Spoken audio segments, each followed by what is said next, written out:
Good evening again. So we'll continue, maybe we can take right off in the area of the question, the Q&A.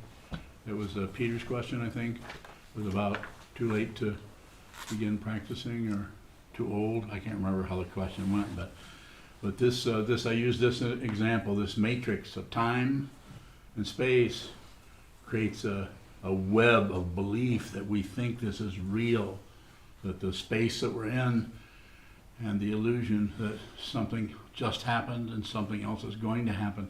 This is so incredibly real that we will, if we get really entwined in this, along with the three poisons, passion, aggression, ignorance, and the belief in a separate being that is living in this index of time and space. Time and space, this is not real. And if you think it is, and if you get threatened, probably defend yourself. And all you have to do is think that you're threatened. You don't have to be threatened. You just have to think that somebody's trying to do something to you. And you'll do what? Act out of fear. The whole world is doing this right now. You don't have to do it. You can actually train your mind to see clearly yourself. You don't have to join the Buddha club. But you could spend some time by yourself, isolate yourself from everything, just an hour, 2 hours a day, and just watch what happens in the mind stream as it shows up and goes away, shows up and goes away, without interrupting it, without accepting it, without believing it, without doing anything with it. And at the same time, that means seeing how you can't quite stop that. That's also awareness. It's always about awareness, not about success in anything. The relative world is about success. Go ahead. Live your life that way. Plenty of opportunity. There's plenty of promotion. There's plenty of advertisements for the self.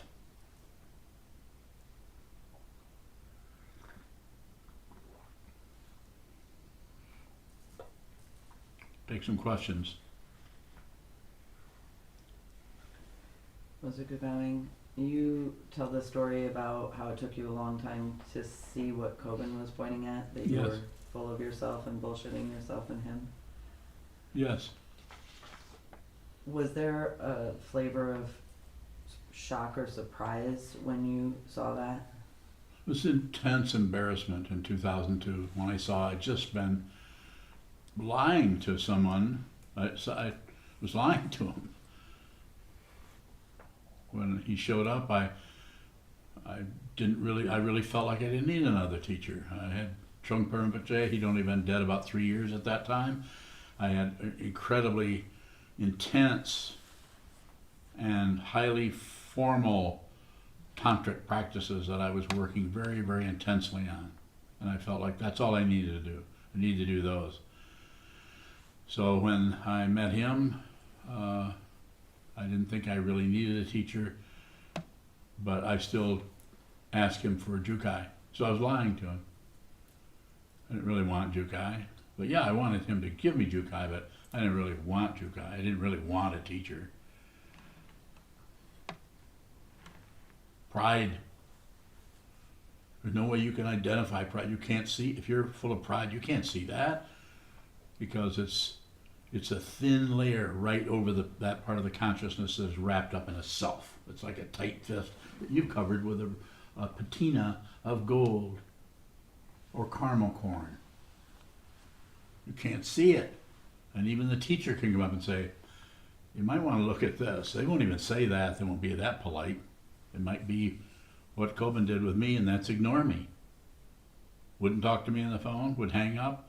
He wasn't totally rude. He didn't slam the phone down. He says, I'm busy now. Click. I can't talk to you right now. I have other things to do. And what did I make of that? Rejection, rejection, rejection. But did I really realize what was going on there? I just asked him to be my teacher. He immediately began teaching me. He took me literally. As if to say, well, the first thing I'm going to point out to you is how full of shit you are. It's a long time ago. It took me about 10 years, and all the time that 10 years was going by, I kept trying to avoid it, not think about it, turn away from it. And it just crept up on me very slowly. And even when it arose in my consciousness, I still just embarrassed that I could spend the last, whatever it was then, at that time it was like 25, 30 years, something like that, of practicing. Embarrassing. More? Mozuku bowing, the way you teach, you make it very clear we don't have to get rid of anything. It's about awareness. It is. It seems, I'm not sure what the embarrassment is really about, but part of it seems to be just embarrassed that I am not already aware. Will ego always look for an angle to reinforce itself, or what is that embarrassment? It's embarrassed about being wrong, or about being a failure, or about being discovered, that you're a fool and you didn't want anybody to know it.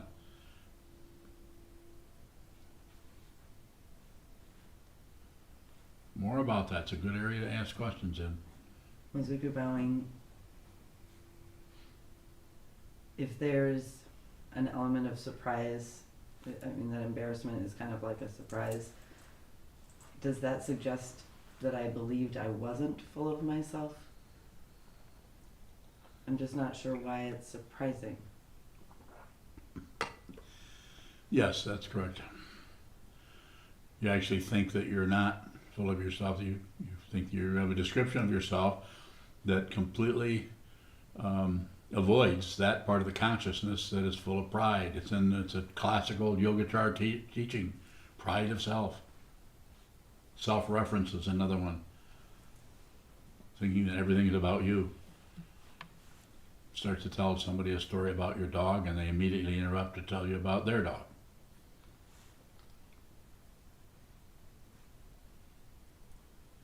But pride can show up it can show up the puffy kind of pride, or what was talked about earlier today in book study, I think was the kind of pride that is, what are the words for that we talked about? Is your memory working? False humility? Yeah, a false humility. Oh, I'm nobody. No, that's okay. No, let someone else do that. I don't need to do that. I'll just step right out of it. Huh. Pride.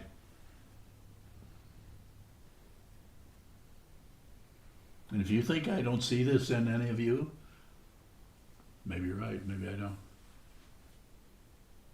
But if I'm your teacher, I'm looking at you. But I'm also looking at you, and I am very aware of how much you're going to be able to receive as a teaching and how much you're not going to be able to receive as a teaching. So I probably, not quite as kind as Kobun was. Kobun was very kind. He put my awakening before anything, before me being a student of his, before me liking him. If he hadn't done that, I probably would still be trying to figure out how to make Shambhala work. Yes. Mozuku bowing, on the path, with the intention to put others before myself, would that include something like putting somebody else's awakening before myself or before my own? It could be, but if you're not a teacher, it's pretty hard to do that. That was my next question. You can't really do that if you're not.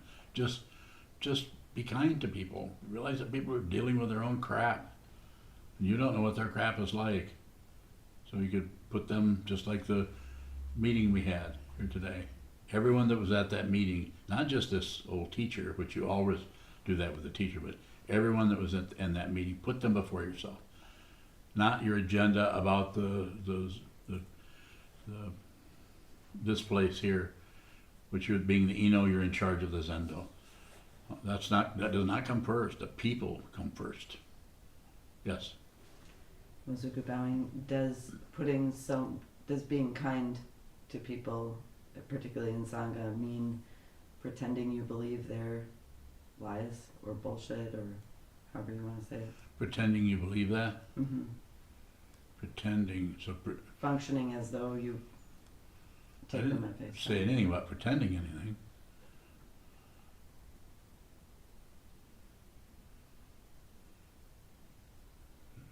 What are you saying by that question? Stop and think of what you just asked me. Mozuku Don't you bowing. get a little bit embarrassed thinking about that? Just slightly? Don't you see any self-centeredness there at all? Yes, I want to succeed You in do. places where it feels like there's no way to do so. You can't succeed. This is a spiritual path. If you're trying to succeed, you're in the wrong room. You're listening to the wrong person. I can't do what Coben did, but I can do what I just did. And I don't think Coben could do what I just did because he was just too sweet of a guy. I'm not.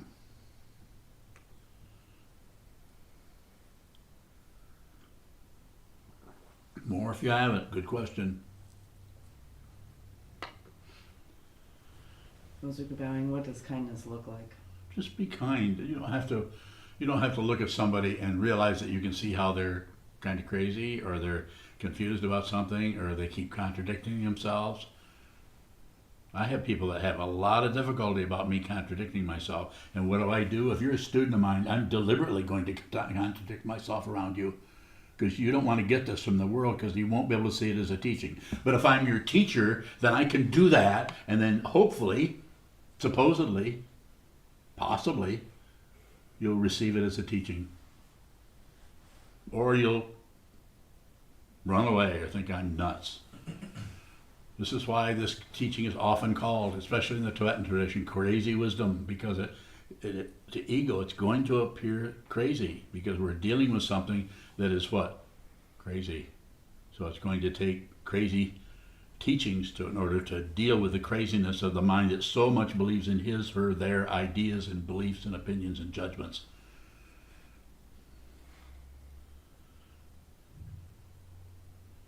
I could pick on, I know all of you quite well. I could pick on somebody right here in such a way that they would come up here and hit me immediately. You know who you are, don't you? You know what I'm talking about. I'm not saying you would maybe come up and hit me, but you might walk out of here and never come back again. Because you can't stand to be insulted. Even though it's a teaching. I want you to look at your ego so I may come at you with something. It's called a mirror and show you. You receive this mirror from me every day. Don't you? Is that something you think you'll be able to receive at some point? Yes or no? I don't know. Not a bad answer.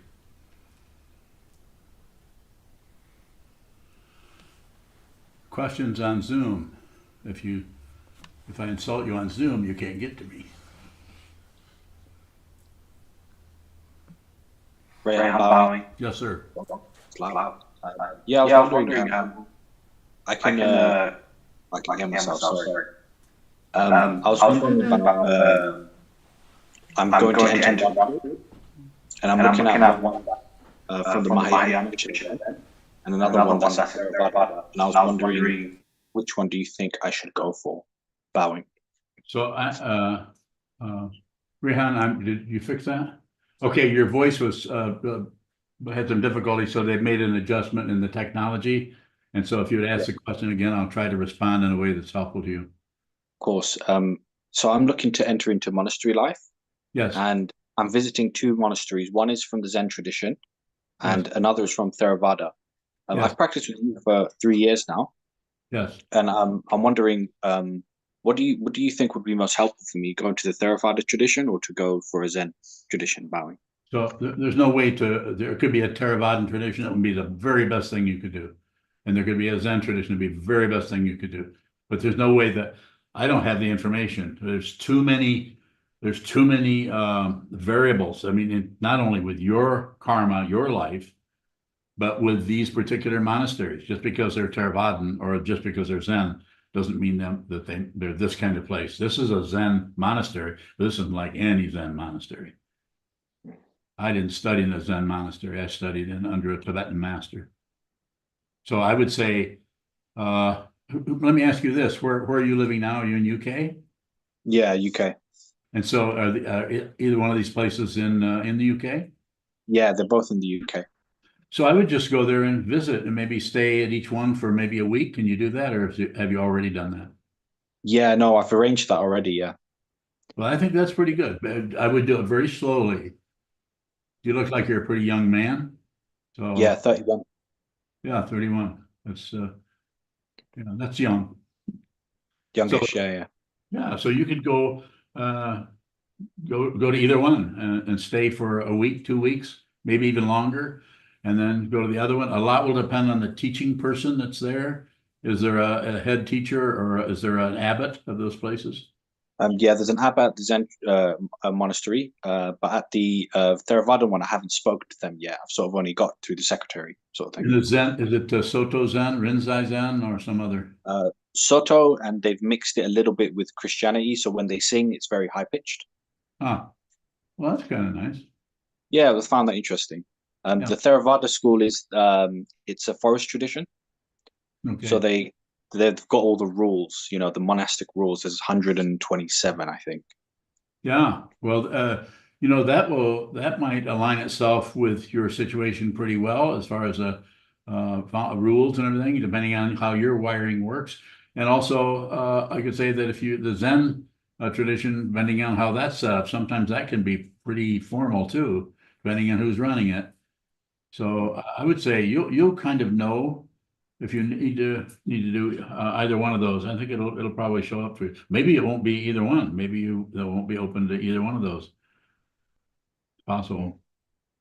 Yeah, I'll have a good feel of them, and I'll see what occurs in my form, and Very just good. Very good. go with my gut. Thank you. Yeah, thank you for including us. Thank you so much. Further question? Yes. Jeeves and Bang. I think earlier you said we don't have to act out of fear from imputed threats. Yeah. Might we have to do that? Might you? Yeah, if you've heard of murders, when somebody gets really upset or anything, they might get so upset, their karma might, especially if there's no mind training at all. Even with mind training, some terrible things could happen. Because mind training doesn't intercept anything, it just shows you that. That's all it does, it shows it to you, then depending on the karma you're dealing with. So yeah, you may still have to do that. You may still have to do that particular thing. You may not be able to control it. The whole world is functioning out. Most of the world is out of control. At the same time, they think they can get control. More?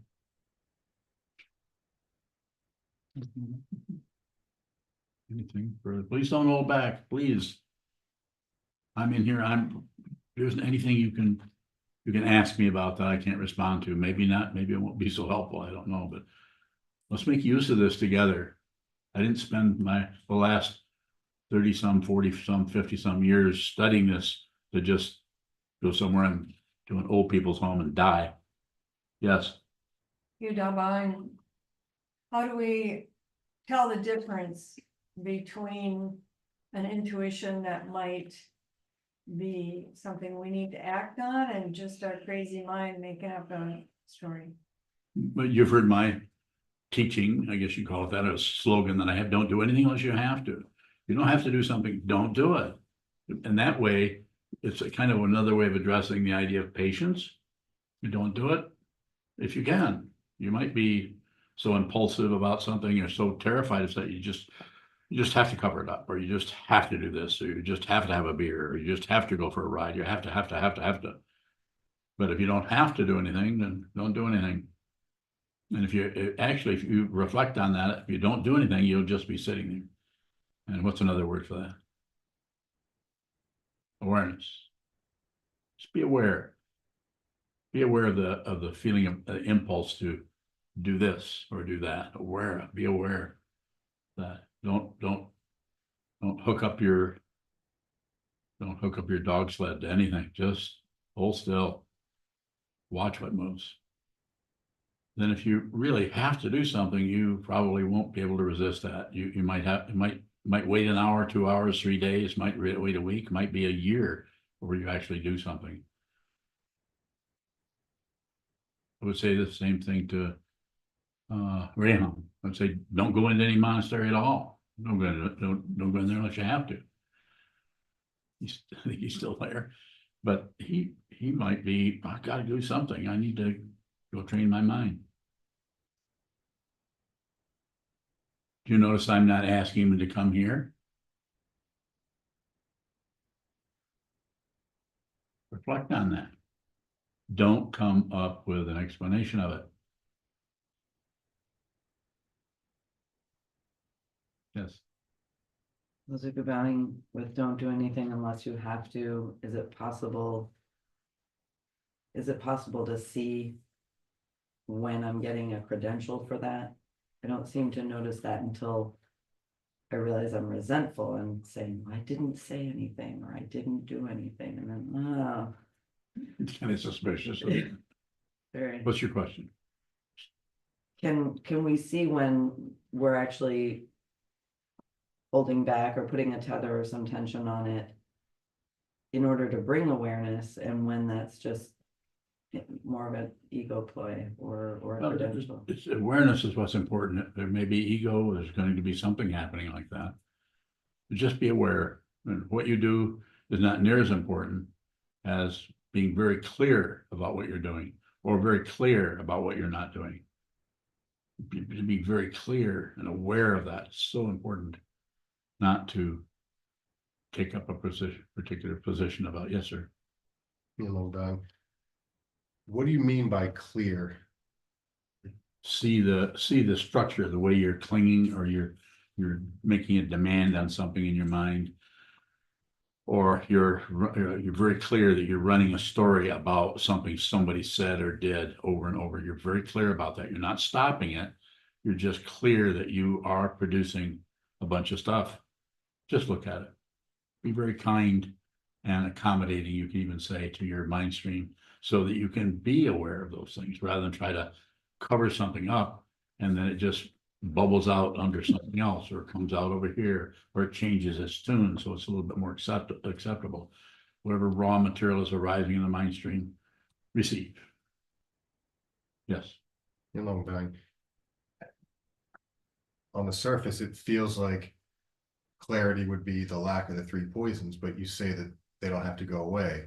So it just seems like a counterintuitive kind of clarity that I can't really understand conceptually. The fundamental clarity is about there's no identity there.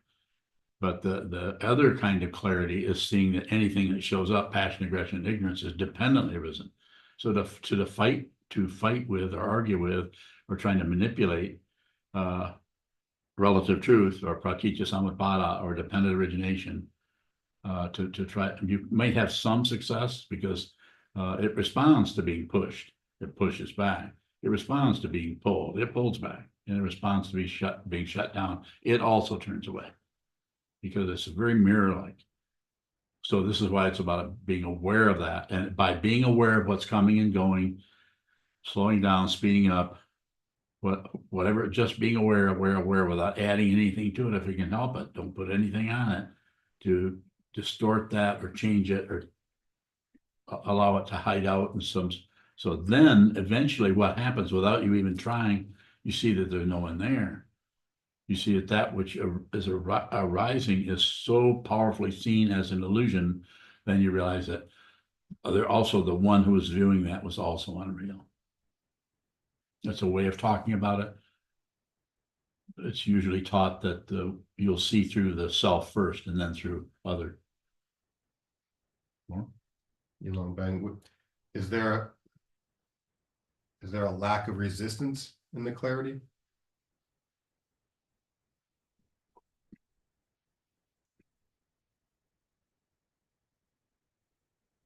What seems to happen is that the intention to receive, the intention to see the truth is so powerful, and because you just keep returning to it, return to it, no matter what. You've noticed that you're frustrated, you can't get anywhere, you have all these negative feelings. You have negative, your relationship stuff isn't working, or whatever may be the case, all kinds of proof that you're failing. You're not getting anywhere, you're not doing any better, you might even be doing worse in some way, but your intention to see the truth it just transcends everything. You're going to see this no matter how dark it gets, no matter how smelly it gets, no matter, you're going to do this. And so when you do that, then it's the clarity about the confusion until it's actually clarity in such a way that you actually see the truth, that there's no self, no other. It's called ancient teaching Advaita, or non-dual. You just see it, and it's not an experience, because the whole idea of an experience is built on belief in past and future, right and left, up and down, existence, non-existence, and you actually see that those are descriptions of the illusion. You're welcome. Further questions? Yes, sir. It feels like on some level, everything I do is out of fear from an imputed threat. So I wonder if that changes.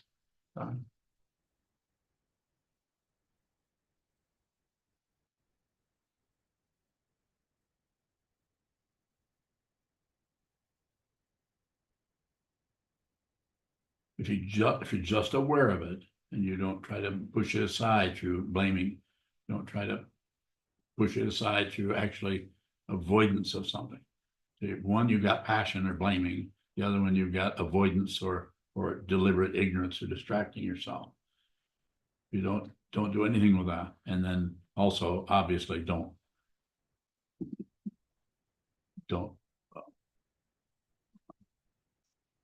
come out with aggression towards that which is giving you so much trouble. Those are the three poisons. So insofar as you can, hold your seat. Insofar as you can, receive the difficulty, receive whatever it is that's coming towards you as much as you can. And everyone's able to do this in a different way, and does it in a different way. Everyone is wired in a different way. You wear dark glasses because you're so sensitive to what? Light, apparently. Wouldn't you call it light sensitivity? So other people are looking at it without wearing glasses to diminish that. Of course, you're looking at a computer screen all day too. So everyone's functions differently in that area. But insofar as you can, receive. And so as far as the mind stream, whatever shows up in the mind stream, receive it. That doesn't mean agree with it. Receive it. That doesn't mean explain it or justify it or do anything with it or even explain it at all. Receive. More? Is the way that we stop pushing, pulling, and looking away just by exhausting those? There can be some of that happening, yes. Trungpa Rinpoche used to talk or said, I can't remember what text it was, but just kind of wear out, you don't get rid of ego, you just kind of wear out its input. Like you just don't re-sole it or re-heel it, just like a shoe, you just wear it out by walking on it. I don't use that metaphor so much, but I kind of understand what he was saying, and it helped me when I heard it. But it didn't show up that way for me as wearing it out. To me, the way I talk about it is you see it, you don't push it away, you don't agree with it, you don't disagree, and eventually you see that it's not even true. You just believe something is not true. Like when Coben wouldn't talk to me, I thought of all kinds of different stories about why he wouldn't do that. Like, maybe he thinks I'm enlightened. I'm not kidding you. I actually thought that. That's not funny to you. It's funny. It's hilarious to me. Maybe he thinks I'm enlightened. And so, or I already have a teacher. And I have a Tibetan teacher. So maybe my Tibetan teacher that he said wanted to be a king. And he's right. Trungpa kind of was a king in a way. I never could figure it out. And finally, just in 2002, 6 months before Coben drowned, I don't remember the time or the date. And it just kind of, the realization just kind of crept up on me that I had been lying to him. I did not want to receive Jukai from him. Very painful to realize you've been doing that, and that person probably could see what you were doing. Could see your narcissism, your intense self-centeredness. That's when that began to come apart for me. With his help. Yes. Was it goodbye? If the ego doesn't actually go away, is wearing it out more like developing a tolerance to be able to see it without covering it? As I said, I don't use Trungpa Rinpoche's example of wearing it out. I don't think it goes away. I don't think it wears out. I don't disagree with him. I realize he was trying to teach and trying to support people. So it's a way of helping people try not to get rid of your ego because it's unreal. So it's another way of working with the illusion. So I don't think it particularly goes away. Although for some people, that image might work very well for them. I just wore my ego out. I used to be really self-centered, and now I'm not. I wore it all out. So maybe. I just don't teach that. Go ahead. Was it goodbye? Do we develop kind of a tolerance for being able to look at it? Say more. I know Or what you're saying. I want you just to say talking more. about it being embarrassing and disgusting.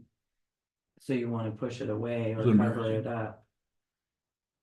Well, So I'm I asking, succeeded at covering it up for many, many years because I would not look at what the teacher was teaching me right after I asked him to teach me.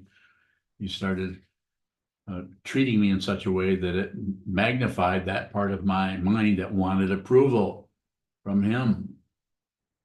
I wanted him to like me and approve of me and give me credit for all the wonderful tantric practices I had been doing, which were considerable.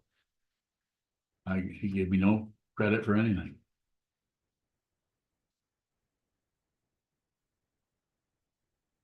was it goodbye? So how did you eventually just see that? How do I see? If you said you'd been covering it up for years, how did you eventually stop covering it up? By training the mind, by sitting down, holding still, and watching the movement of the mind, either in shamatha vipassana practice or in shikantaza. And I was doing some of both. A lot of just sitting there and looking at it, which is shikantaza. Just takes a long time. There's no event horizon there. That all comes apart. Nothing actually occurs. That's why it's a spiritual path, not the mundane path of getting better, improving, getting more and more enlightened and less attached and more of anything. That's all. Not that there aren't teachers who teach that way and have maybe thousands of students. There are.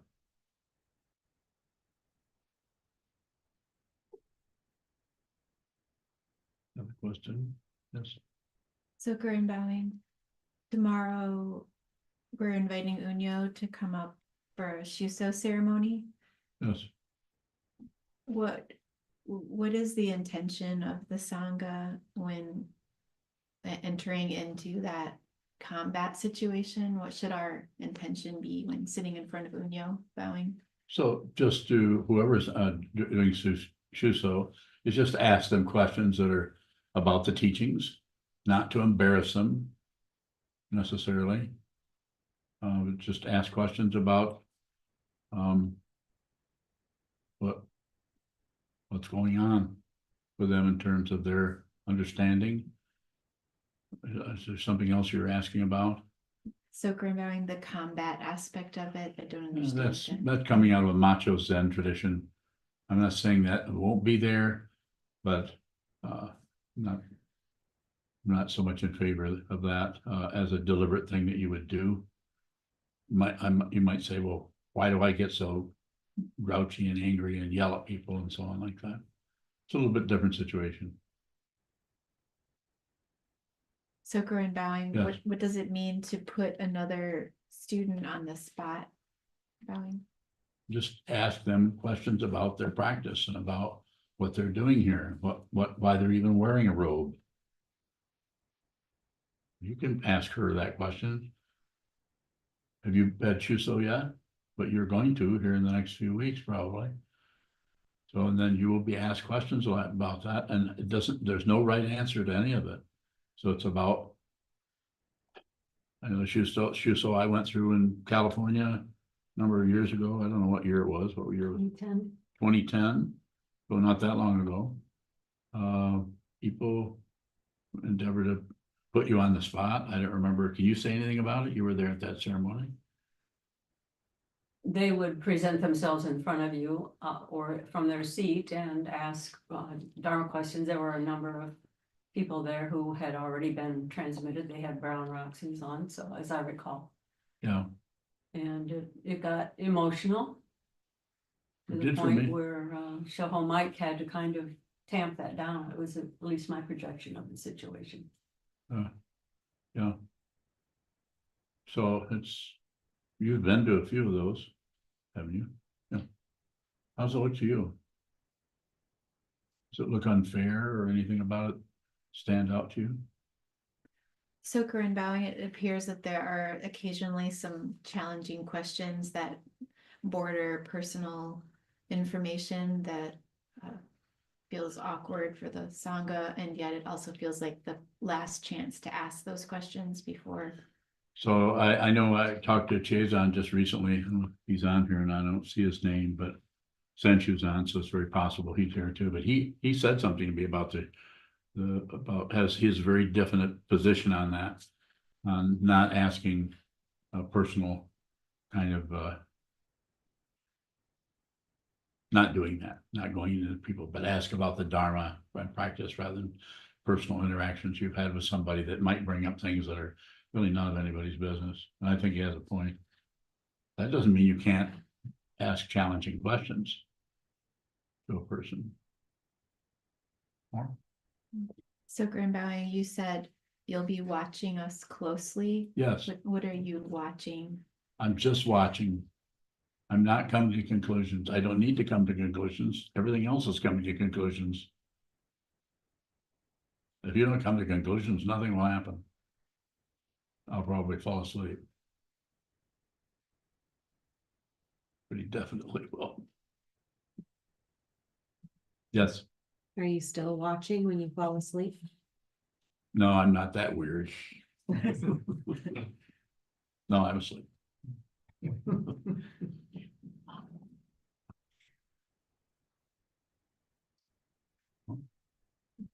That's a good question about the Shuso, though. That's something that I don't know. There's probably what they call it, Dharma combat, because it is about challenging the person's. This happens in this Tibetan tradition also. Some kind of a Dharma. Putting somebody on the spot about the Dharma and getting them to respond to it, and so.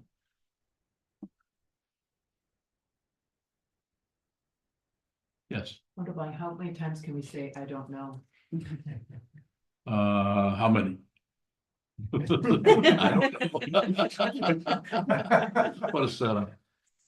I think it's a valid response. If someone says, what is the difference between Yogacara, Madhyamaka, and Christianity? You probably could just say, I don't know. Or you could start the whole forth, since you've studied a lot of Christianity. Don't you have a degree in, what is it?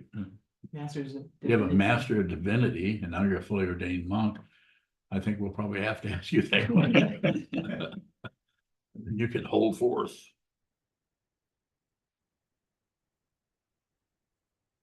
I think it's a valid response if someone asks you a question about something and it's not something you can, especially if it's a doctrinal question or something you just don't know. But if someone asks you in such a way to where you feel like something you could respond to in a direct, straightforward way out of your understanding of it, then you could just say so. It would not be a problem for somebody to come back and say, no, I think you got that confused there. That's a different tradition. Then you would say, oh, okay, I stand corrected. You could actually be wrong, relatively. Go ahead. That happened to you on a occasion or two. Yes, it does. If some people, if I get something backwards or something, people have a great time saying, oh, no, that didn't happen in the 17th century. That was in the 18th. People have great, just makes them feel so good to be able to correct somebody. And then let you not forget it. And then later on, keep reminding you, yes. Remember that time you forgot? Yep, I remember that. So we have a little bit of time. We have a monk meeting a little while, so we won't go right up till 8 o'clock. But is there another question about anything we've talked about? So mountains and rivers, so you could go any direction with it. Yes. Well, Divine, I was curious as to how Shikantaza helps us see through or see how tight we hold on to space and time. So the reason I teach Shikantaza and I no longer teach, at least generally, Shamatha Vipassana or Shini and Lakdong, the Tibetan forms of mindfulness awareness practice. I'm fine if you want to do that, and I would even help you if that's the area you want to work in, but we would talk about it. The reason I teach Shikantaza is very simple. You don't have to do anything. There's hardly any technique other than hold still and observe. And then whatever shows up is your object of meditation, albeit worrying about what somebody said to you 3 days ago. Just like for me, being upset or worried about what Coben really meant by what he was doing. By why would he keep doing that? I kept going to the why question, and all I could come up with was a lot of dumb answers about it until I asked, and I don't remember doing this, but probably something like this showed up as, what was that? Simply put, that was a teaching. I asked him to be a teacher for me, and he immediately, within less than a second, began. But I was not a student. I could not receive it. I fought with it. And if you ask someone to be your teacher, you better receive it. Because if you don't receive it, then you're just, what can I say? You really didn't mean it. You didn't really want to be a student. Or you could even say, well, I didn't understand what it meant to be a student. I thought that you got to argue with the teacher. Well, maybe in a history class you could, or any other class, but on the spiritual path, don't do this unless you have to. And if you, as Trungpa would say, said, once you begin, better to finish. Not good to start out and then think, oh, this teacher is just a little bit unfriendly.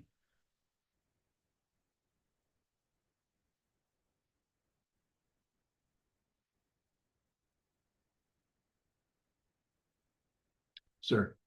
In Long Valley. Can clarity and fear coexist?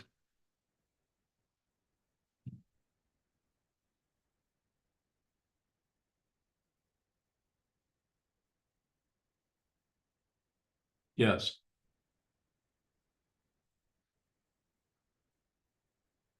If I understand what you're asking me about, can you have fear or be frightened and be very clear about the fear that is showing up? And I would say yes, but the clarity begins to diminish is if you start to blame something for the fear, even though it's relatively correct. So obviously, if you walk across your yard and a dog comes out of the shadows and starts coming after you and you're afraid, that's not exactly what we're talking about there. There we're saying, let's get away from that dog before he takes your leg off.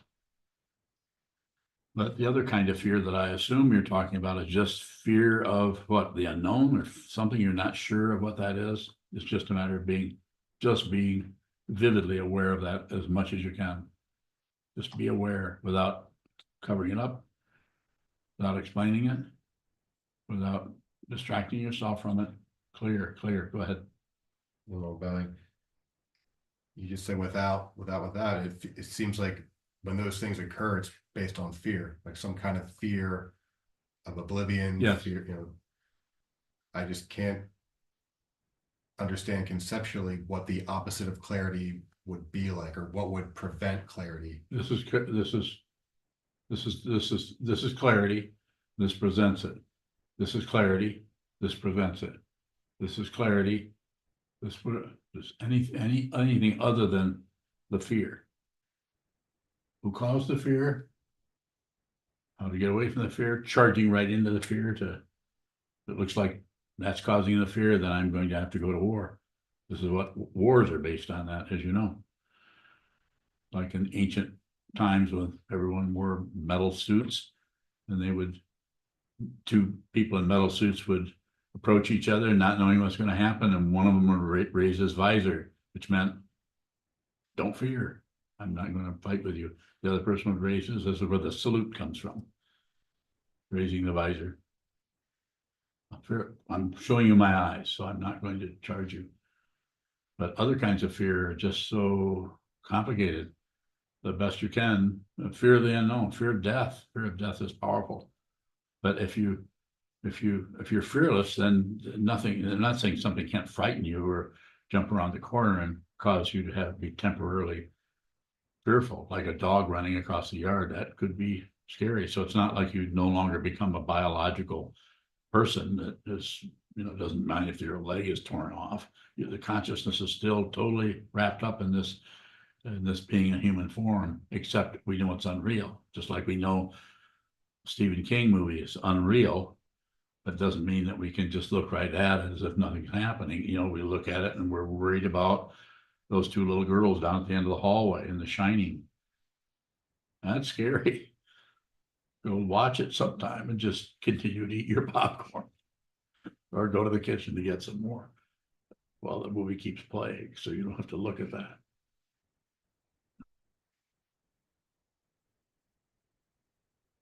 Take a final question. Is there a final question on Zoom?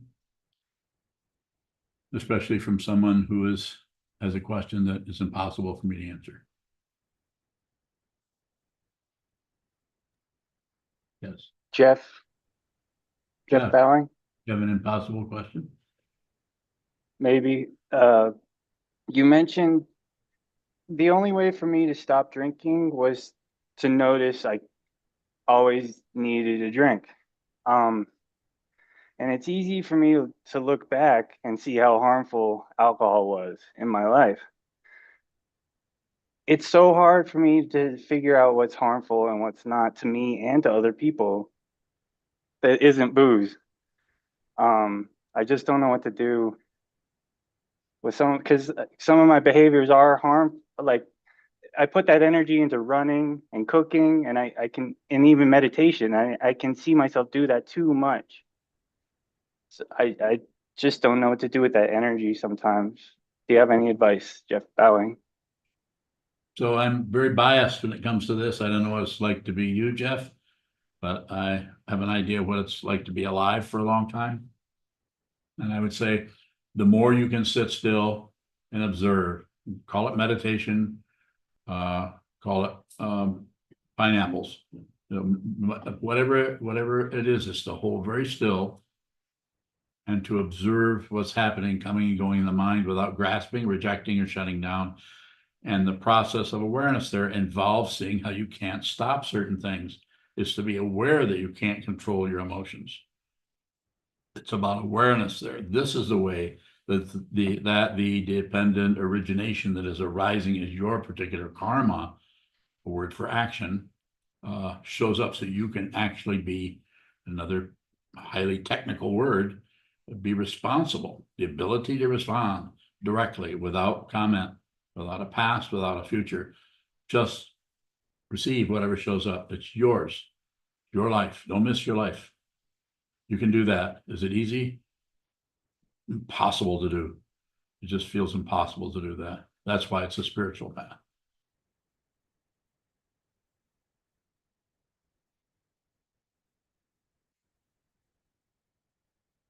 Thank you so much.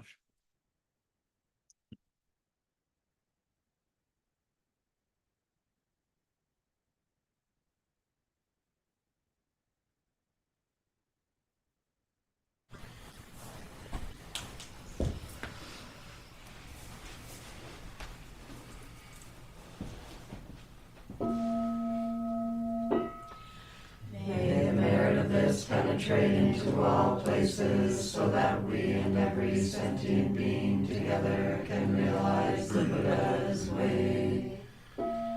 Ji-o san shi shifu shi son bu sa moko sa moko ja moro mi. The 10 directions, the 3 times, all Buddhas, all venerable ones, Bodhisattvas, Mahasattvas, the great Prajna, Paramita.